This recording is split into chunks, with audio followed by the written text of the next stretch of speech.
Thank you for joining us with the news on QTV. My name is Diana Sumbwe. We take a look at stories making headlines. The Zambia Institute of Policy Analysis and Research has questioned why government has enacted key fiscal legal reforms such as budget and planning bill. President Edgar Lungu has for the second time extended the mandate of the Commissioner of Inquiry into voting patterns and electoral violence. And the state has asked the Court of Appeal to dismiss the appeal by former Chilanga Member of Parliament Keith Mukata to overturn his conviction for murder. And now the news in detail. The Zambia Institute of Policy Analysis and Research, ZIPA Executive Director Pamela Kabaso, says Finance Minister Margaret Mwanakatwe should explain why key fiscal legal reforms such as the budgeting and planning bill were not enacted. Dr. Kabaso says the Budgeting and Planning Bill, review of the Loans and Guarantees Act, and the Public Procurement Act are key in managing the country's debt and fiscal consolidation. Speaking at the ZIPA 2019 budget media engagement, Dr. Kabaso has also noted that the gravity of the recent withdrawal of the donor aid by some cooperating partners has the potential to affect every Zambian if not handled very well. Meanwhile, Dr. Kabaso has praised journalists in the country for executing their oversight role in convergence matters diligently, urging them to continue being proactive. Most of the budget activities need active involvement of yourselves, the media.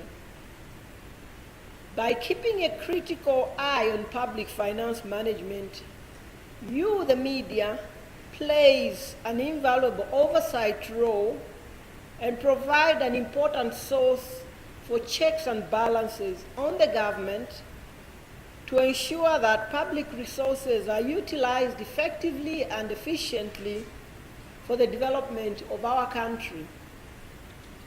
Your role, therefore, should not only be reactive, but proactive on issues of accountability, transparency, and budget analysis.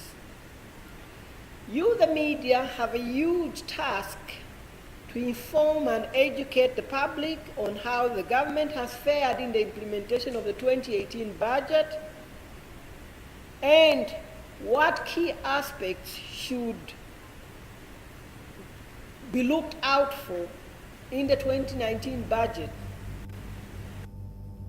And ZIPA Research Fellow Cesar Chelo has appealed to donor countries to help Zambians get an explanation on the 42 million United States dollars spent on the procurement of fire tenders by government.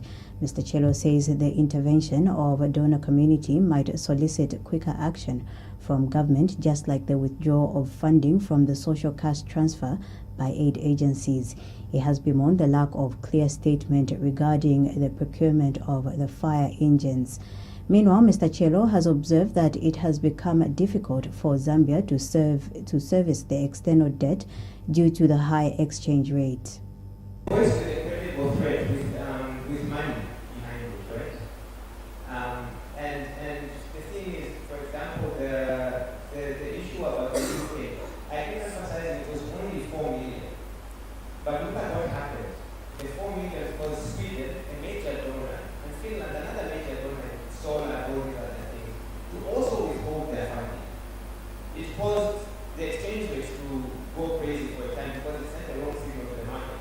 Everybody was thinking not only has the IMF walked away, but now even the bilateral donors are walking away. If everyone starts to get nervous among the traditional donors, then you know that whatever one donor says and does is a credible threat because they have a strong voice.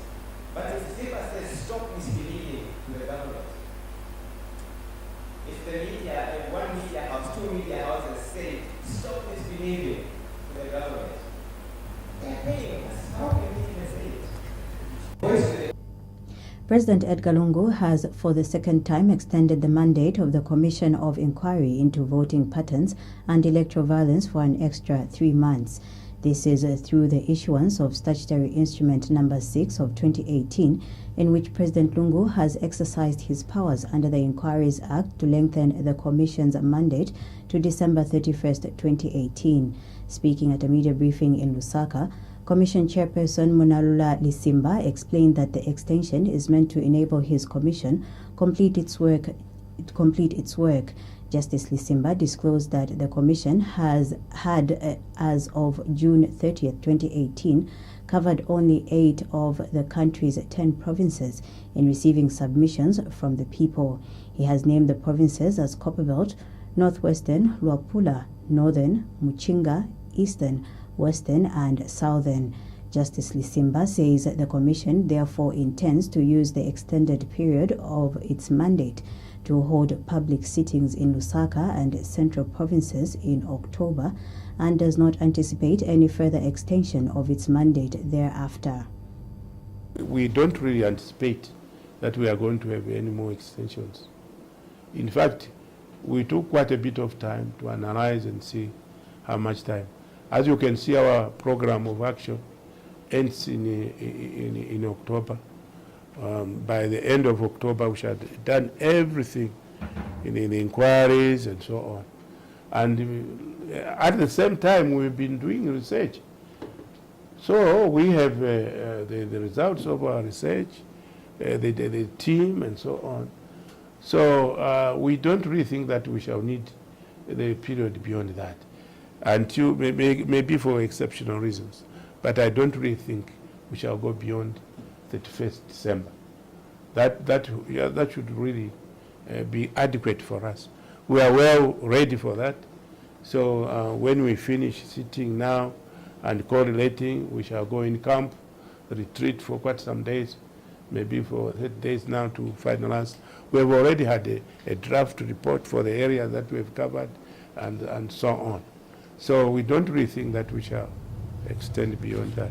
We don't And Justice Lisimba has clarified that the extension of the mandate of his commission does not mean extra allocation of funds, stating that the commission will hold public sittings within the initial budget.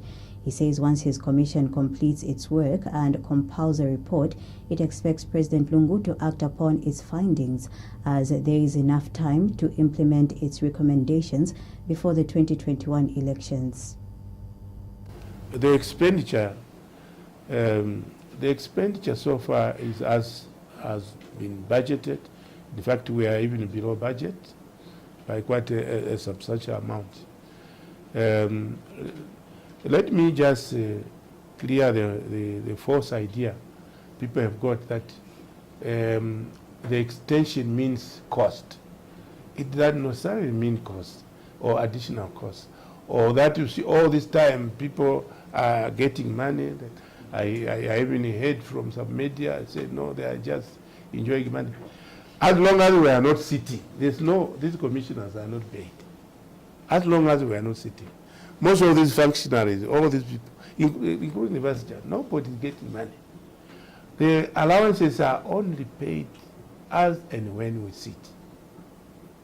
So since February, these commissioners have not received a single cent.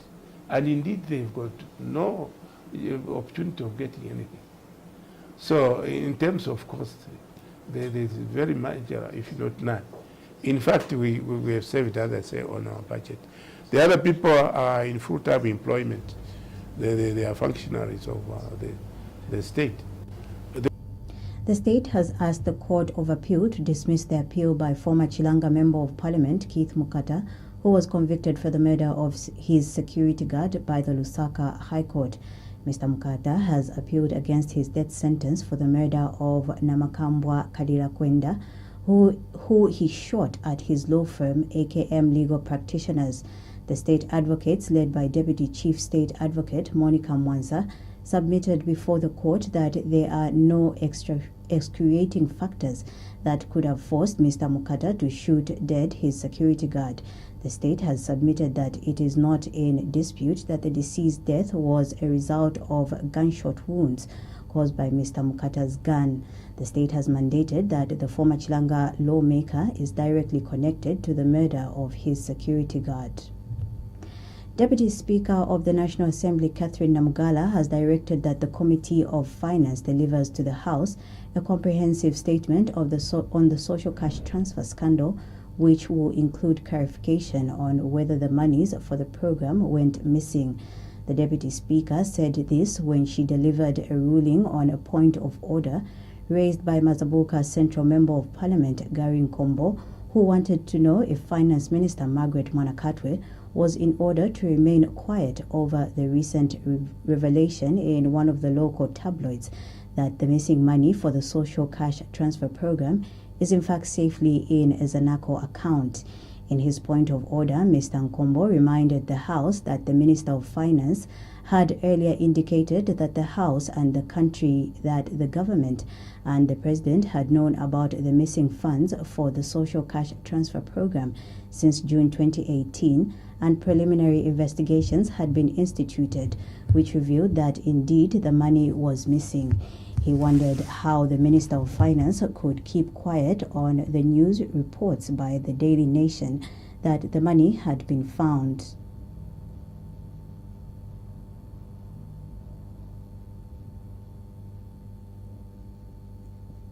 On this matter of the social cash transfer, the issue that has been raised and reference made to newspaper articles as well as legislation, the executive is expected to include that issue in the statement that is due to be delivered to this House. And since the executive is one when they are here in this House, we expect that they will indeed consult all the relevant wings, all the relevant ministries and departments of government so that the statement is as comprehensive as it should be to cover all issues related to the social cash transfer. That is my ruling. On this. And in her ruling, Ms. Namugala directed that since the Committee of Finance is already working on the statement regarding the social cash transfer issue, the concerns raised by Mr. Nkombo should therefore be included and answered comprehensively. The Non-Governmental Gender Organization Coordinating Council, NGOCC, has charged that political parties are taking advantage of the Constitution's silence on the need to have a gender-balanced leadership to sideline women from assuming high party positions. NGOCC Executive Director Ngwase Mwale tells Q News that this development is disadvantaging women with the ability to lead political parties at higher levels with due diligence.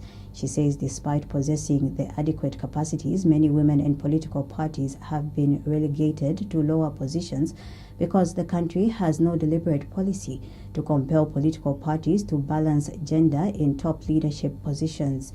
Ms. Mwale has since challenged political parties to consider opening up opportunities for women to exhibit their political leadership skills.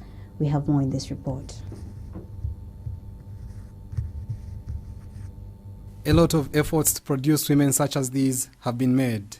However, their number in influential positions continue to be significantly low. Just at parliament level, women representation is at less than 20%.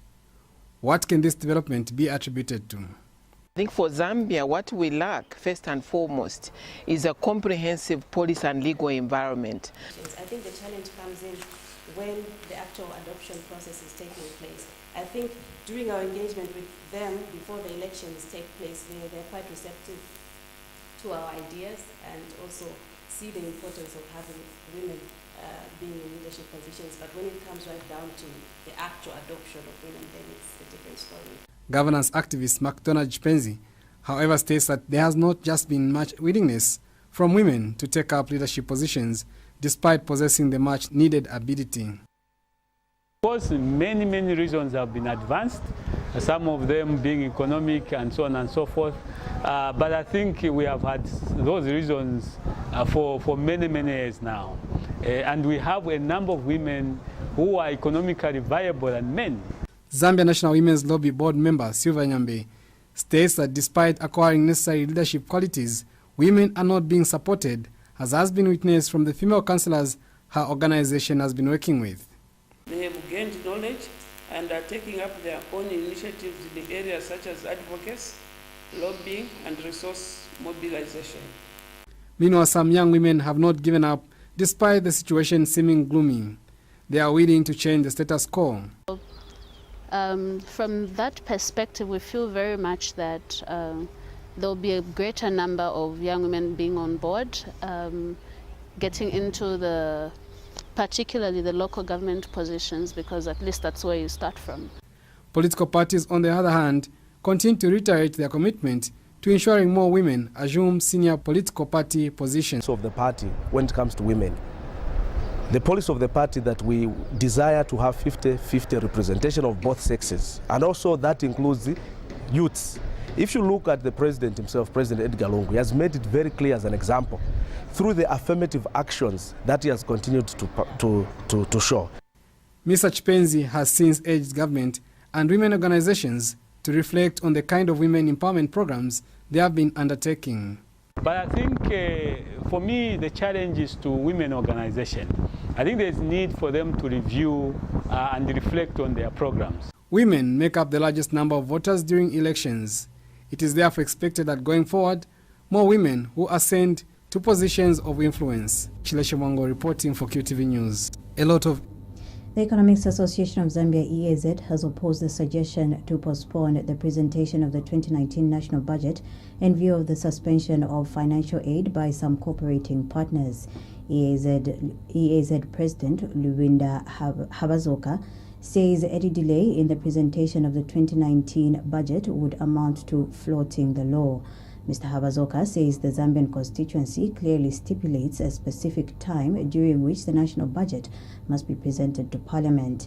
In an interview with QTV News by telephone, Dr. Habazoka has also expressed doubt that the frozen donor aid to Zambia will have much impact on the national budget. Dr. Habazoka, who is also director for the School of Business at the University of Zambia, says this is because dependence on donor aid to finance the budget has been reducing significantly over the years. He says this means that even if challenges were to be made to the 2019 national budget in view of the suspended aid, government will not need much time to make such changes. Dr. Habazoka states that the EAZ is therefore of the idea that government goes ahead with the presentation of the 2019 national budget on Friday this week. And when you look at donor funding towards the budget, our dependence on donor funding has been reducing significantly. So even if the government will need to do corrections, they will not even need to take a long time to do that, because the people that are working at the ministry responsible for finance are well qualified and up to task, because they have the experience of accumulating budgets for long periods of time. So as an association, we are for the idea that the budget goes ahead, and that people that are calling for the postponement of the budget should not do so, because it's going to create a picture as if we are not prudent enough to support our expenditure. And when Works and Supply Minister Felix Mutati says government will next month issue a circular that will clearly state the parking rules and slots at government buildings. Mr. Mutati says it has been observed that with time, there has been an increase in vehicles requiring parking space at government buildings, and this has resulted in non-availability of parking space. Mr. Mutati says the circular will clearly state where those in higher rankings from director going upwards are expected to park, and where the ordinary civil servants and clients will be expected to park. The minister was responding to concerns raised by members of parliament on non-availability of parking space in most government institutions. Funabuli stated they have challenges with parking. For example, the cabinet office that you are extending, Ministry of Finance and Ministry of Lands. So I wanted to find out from you how, if you are making any collaboration with the Ministry of Infrastructure for the new buildings that are being made, for example, Chisari General Hospital that is being constructed in Chisari, if you are collaborating with them so that they provide for sufficient parking space, so that after maybe 20, 30 years, after the number of vehicles increase, the parking space should still be able to accommodate the increased number. In certain places, they even find those locks. They lock the cars. And you have said there is no such a policy. Are you intending to develop one policy that can make a client more important than the officers, so that the client is saved better? Now that you have indicated that the only people that are entitled to have parking slots are directors going upwards, what immediate intervention are you going to put in place to ensure that the civil servants, those that are parking their vehicles, create enough space for the clients? Parking slots, we have to wait. When are you going to issue this instruction? So that at least in places like government complex, the civil servants should be given their own parking slots.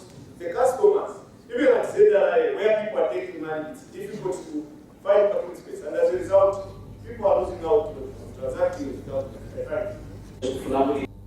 And Mr. Mutati says government is already undertaking expansions, especially in parking areas at most government buildings, so as to accommodate more cars for both civil servants and clients.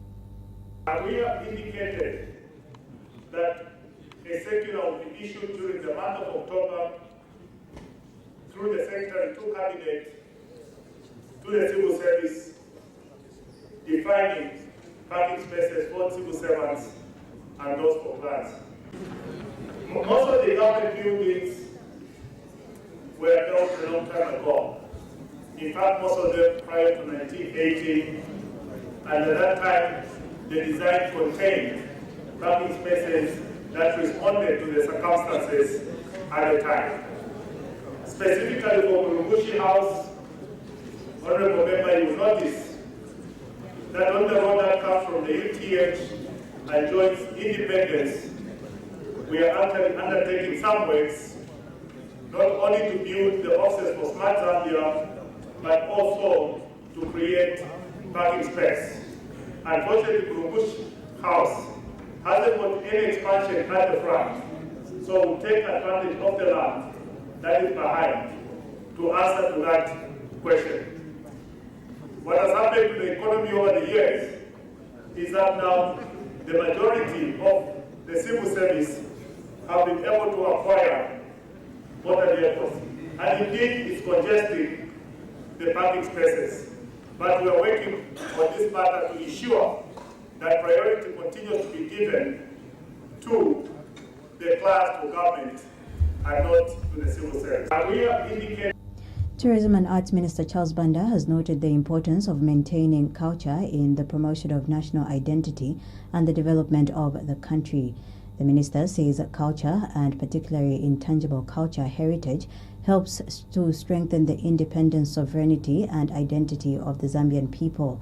Speaking when he officiated at a stakeholders workshop for the UNZA UNESCO Intangible Culture Heritage degree program in Lusaka, Mr. Banda says countries across the world hold festivals to promote the intangible cultural heritages that define them. He says intangible culture heritage unites the people and builds the nation. Mr. Banda is, however, concerned that the country does not yet have a formal training in the field of cultural heritage at higher education levels. He is therefore happy with the introduction of the Bachelor of Arts degree in Tangible Cultural Heritage at the University of Zambia, describing it as a significant milestone that will offer cultural heritage-related programs at tertiary level and at the same time directly have a positive impact on the cultural sector in Zambia. Mr. Banda has since commended UNESCO working with UNZA for the over $335,000 United States grant that will see the Intangible Cultural Heritage degree program being offered at UNZA, and which will see up to 20 cultural officers receive a 3-year academic sponsorship. A few weeks ago, I had the chance to attend the Scottish International Cultural Festival in Edinburgh. And that's where I went to see that it was actually very, very important that we should maintain what is known as intangible culture. Though we had misinterpreted the meaning of intangible culture in Zambia. Our friends are very, very proud of this faculty. Very, very proud of it.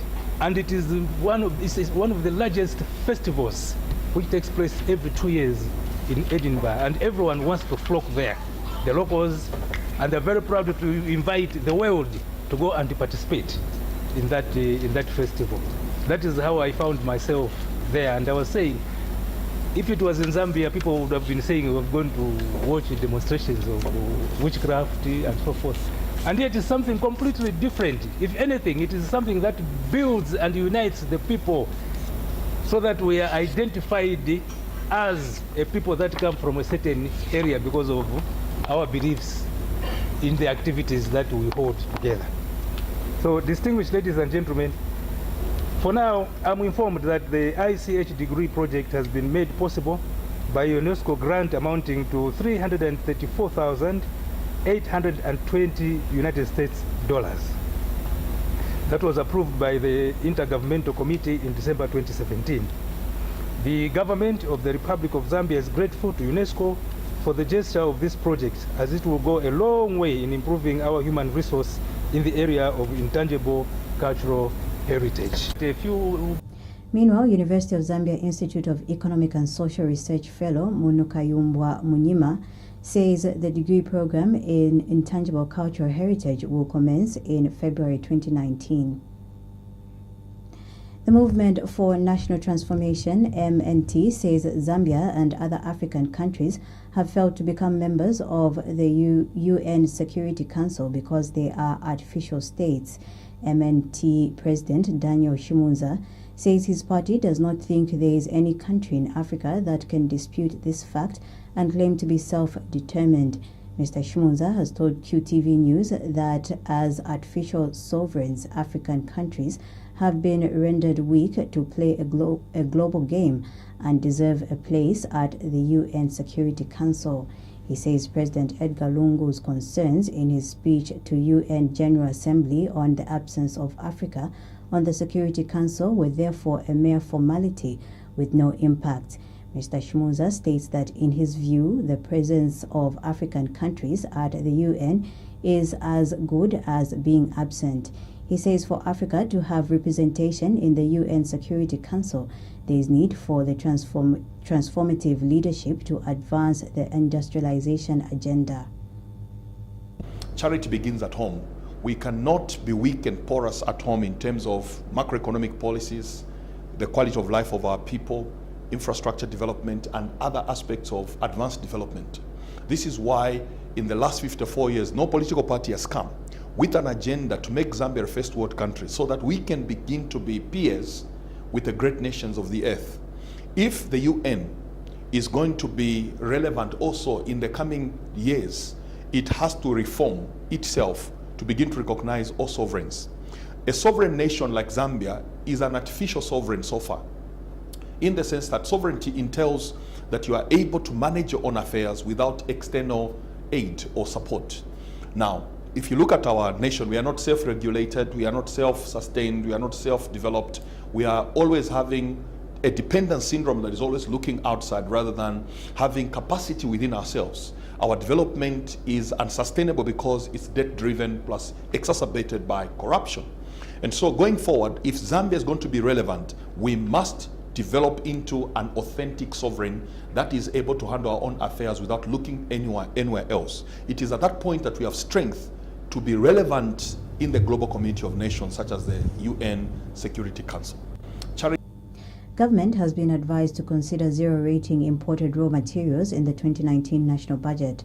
BIZ Zambia campaign founder Evans Goma says this will prepare Zambia to attain competitiveness in anticipation of the actualization of free trade in the African Union.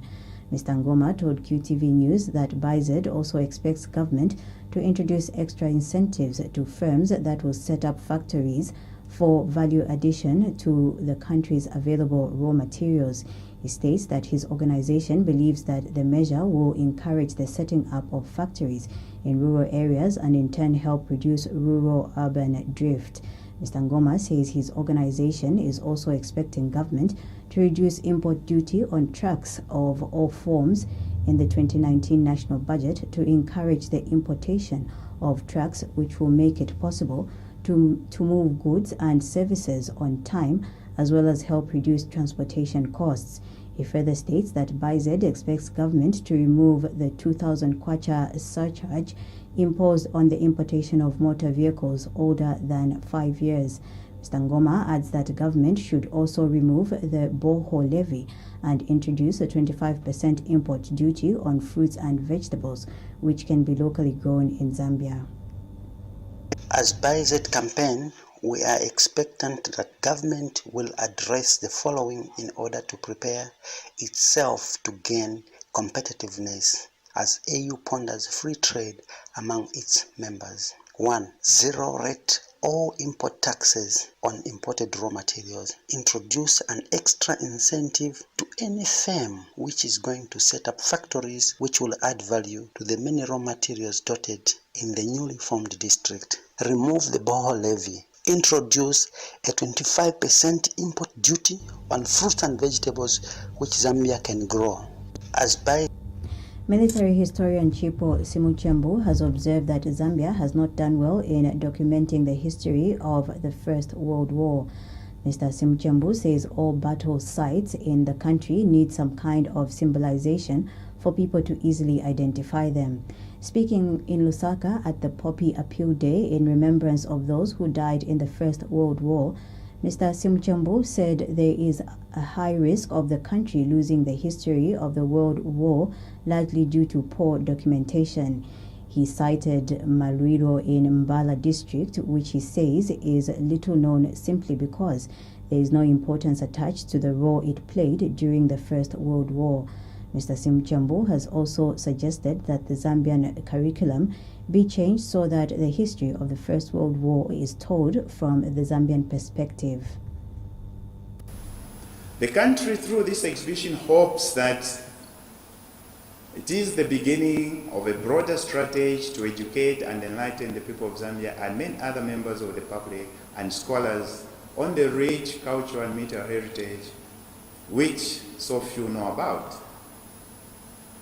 It is now the task of the Zambians, in collaboration with the local, regional, and international communities, to pay tribute and recognize the contributions of the African soldiers and their partners towards the war effort. However, the war effort brought both negative and positive attributes, as we will see in the exhibition. Meanwhile, Second Secretary at the German Embassy in Zambia, Anne Catherine Leuberger, says there is need to educate more people on the history of the First World War. Ms. Leuberger observes that few people understand the history of the First World War, which she says is slowly being forgotten. She notes that many Africans think the First World War was only for the Western world and have lost interest in its history. How can we even think that whatever has been and will be said about World War I is just another speech or just another exhibition? Paradoxically, although most people are almost anonymous, the country should commemorate the war, they are much less sure about what this war was about. Even in Europe, maybe 6 out of 10 people feel that they have sufficient knowledge of it, and with that number falling with reducing age.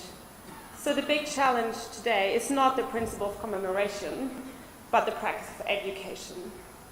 And here in Africa, this is an even bigger necessity. In the minds of most of its citizens, World War I and World War II were European wars. Battles were fought in faraway countries with faraway motives by European or Western soldiers. So what did this have to do with Africa and the country we're living in today?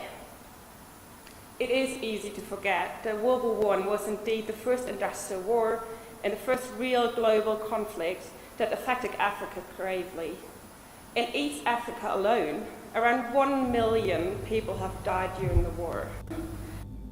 Mbala district in Northern Province will this year host centenary celebrations to mark the end of the First World War, slated for 25th November 2018 under the theme Unlocking the Tourism and Investment Potential of Northern Province 100 years after the end of the First World War. National Arts Council Director Adrian Chimpindi says the council has noted with concern how the country is having overwhelming numbers of events and festivals, most of which the council is not aware of. Mr. Chimpindi has warned that the council is now going full swing to clamp down on illegal promoters. He says the council will work with the police and local government to stop shows and festivals that will be held against the rules and regulations set by the council.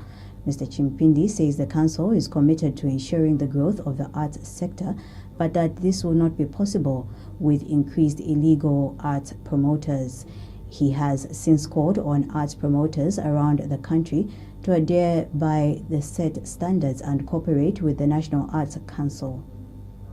As a regulator, we are hoping that promoters can work with us, can cooperate with us, so that we move effectively. I also want to take this opportunity to mention that we've moved in full swing to clamp down on any illegal promoters. As you know, the National Council law requires that each artistic promoter should actually get a license from ourselves and before they even start doing their promotion. So we hope that promoters will cooperate, and even when we go in to close some of the shows, they will not complain. They will understand the point of view. We are a government agency. We plan to develop the arts, but we can only develop the arts if everyone is working within the confines of the law. So we are working with the state police, who are the law enforcement agencies, and the local council, to ensure that we go around and monitor some of these artistic activities and ensure that only licensed promoters are performing within these acts. Yes, we've seen a lot of illegal promotions because, like, when we look at the artistic calendar, you find there are a lot of events which we don't even know about as the National Arts Council. And in particular, this week there are 2 shows. We've engaged them, that's why I can't review them. We've engaged them, but we wanted to clamp down on them. But since we've engaged them, at least we've seen a bit of progress.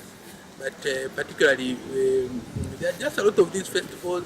Some of them run for awkward hours. Some of them are not even abiding basic standards of proper event promotion. Yes. Barclays Bank Zambia PLC has been named the best investment bank in Zambia at the 2018 EMEA Finance African Banking Awards. Bank Head of Corporate and Investment Banking, Banja Kayumba, notes that the accolade is a testament of Barclays Bank's commitment to putting its customers at the center of everything they do and cements the bank's position as a trusted bank whose strengths are core to delivering solutions that meet the various needs of customers. Mrs. Kayumba says Barclays will continue to reinforce meaningful relationships with its clients and pioneer products targeting local investment opportunities across the key sectors of the economy. Barclays Bank Zambia has continued to play a significant role in the growth of the corporate and investment banking business by supporting key sectors of the economy in line with government's national development agenda. In the last few years, the bank has arranged financing in excess of $7 billion United States dollars in the key economic sectors of mining, energy, manufacturing, telecommunications, and the private sector. The Zambia Institute of Policy Analysis and Research has questioned why government has enacted key fiscal legal reforms such as the budget and planning bill. President Edgar Lungu has for the second time extended the mandate of the Commission of Inquiry into voting patterns and electoral violence. The state has asked the Court of Appeal to dismiss the appeal by former Chilanga Member of Parliament Keith Mkata to overturn his conviction for murder. On that note, we come to the end of the news. Those were our headlines. From me, Diana Sumbwe. Thank you for watching.